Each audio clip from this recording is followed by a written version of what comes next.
Welcome everybody to my channel. If you're new here, thanks for watching. I appreciate you guys. This is a Thomasville Credenza that I got from auction for a really good price. Now before I get further along about this credenza, I'd like to talk about something to my older viewers. Don't worry, this is not turning into a full-on furniture makeover channel. I'm not doing that. I'm still doing a lot more home DIYs. I have videos lined up, so don't worry. Right now I'm just doing this on the side because I actually make more money doing this than having to work a 9 to 5 every day, 6 days a week. On the off days I work, you would be surprised on how much income this can produce by just remaking an old furniture into something new and selling it on Facebook Marketplace.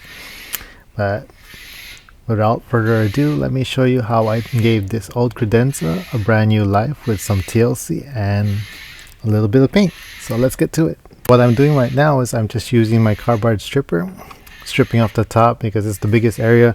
I don't want to have to sand this whole thing down with just the sander. As you can see, the carbide stripper does wonders to the top, makes it short work, so that way I can get done with that real quick. Now that we got that all taken care of, I'm going to start scuff sanding the rest of the body by using 120 grit sandpaper. That way we can get ready for primer and paint. One of the things I want to take care of is the actual floral design in the cabinet. So I'll be using my old trusty all-purpose Bondo to go ahead and cover that up and make it as flat as possible. So that way when I paint it, it'll be smooth like as if it was never there. Now let's go and finish the rest of the drawers by scuff sanding it with 120 grit, and we'll get that done so that way we can get that all primered and ready for paint. The primer that we're going to be using today is Cover Stain by Zinsser. It's a great primer for the job that I needed to do, which is cover up the stained parts of the dresser that I only scuff sanded. It works well. It's an oil-based primer. It hasn't failed me yet, so I just keep on using it. Now what I like doing before I even lay down any paint, I actually like using a 400 grit sandpaper and just taking down all the rough edges and rough spots in the primer. This gives you a smooth surface before you lay down any paint. Now the thing that sucks on my part is that I actually made this the wrong color. The first color I laid down was Realistic Beige by Bear that I had lying around from previous projects. It originally looked good just from the view that I was looking at it inside the garage. I wanted to look at this in its natural color, so I took it into the sunlight. Seeing that for the first time in the sun made me realize I was right. It was a little too light for my liking from what I envisioned the outcome to be, so I actually had to redo the whole thing, which sucked on my part, but sometimes it happens and you gotta do what you gotta do. This is the new paint that I decided to use. It's Cozy Latte by Lilly Moon, and I gotta tell you, once I got done painting this, I was amazed on the color that it turned out. I was in love with how it ended up becoming because it was exactly what I was picturing. I originally was going to cover the top and bottom and paint it a Pottery Barn Dupe color. I wanted to do that so that way it would give a little bit more contrast, but I decided to change my mind and only do the bottom. I figured it'll be a better, more subtle look and letting the top speak for itself. Now that we got the paint done, let's go ahead and put some polyurethane down. This is by Varitane. It is their clear crystal satin.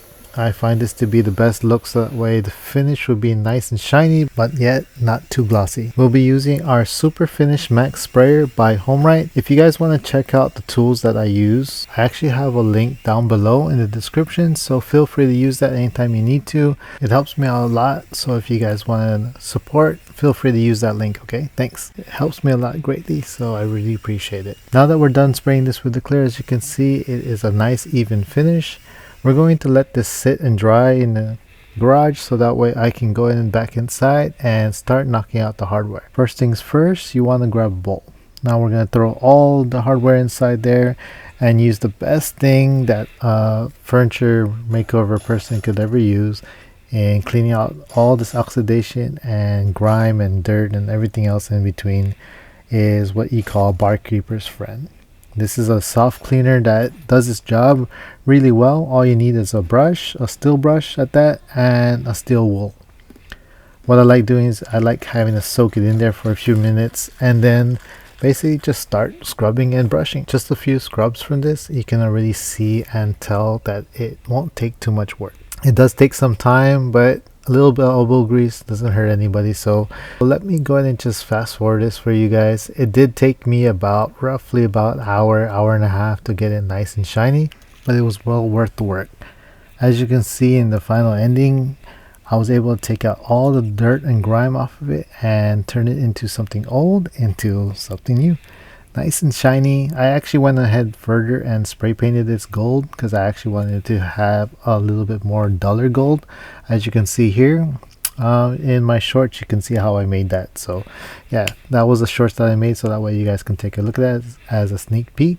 But we are actually towards the end of this journey. Now let's go ahead and do the best part and start assembling everything and putting this thing together, because now you can start to see it come back to life. It's the moment that we've been all waiting for, the final big reveal. But before that, I want to take this time to tell you thank you so much for watching, you guys. I really appreciate it. It means a lot to me. It does a lot for this channel, especially if you guys hit that like button. Feel free to hit it if you like this video. And if you're new here, feel free to subscribe. That way you guys can keep up with the next videos that I have coming up.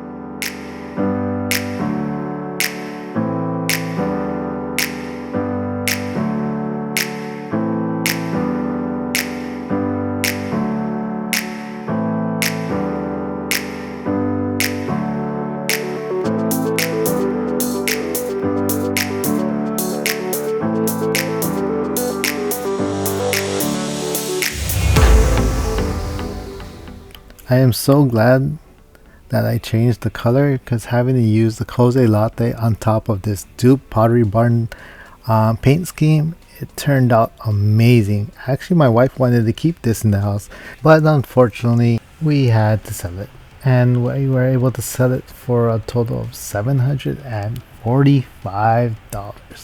Can you believe that? $745, all in 6 hours of work, and it actually sold the first day I listed it, within the first hour. Until the next time, keep creating and empowering your DIY journey one step at a time.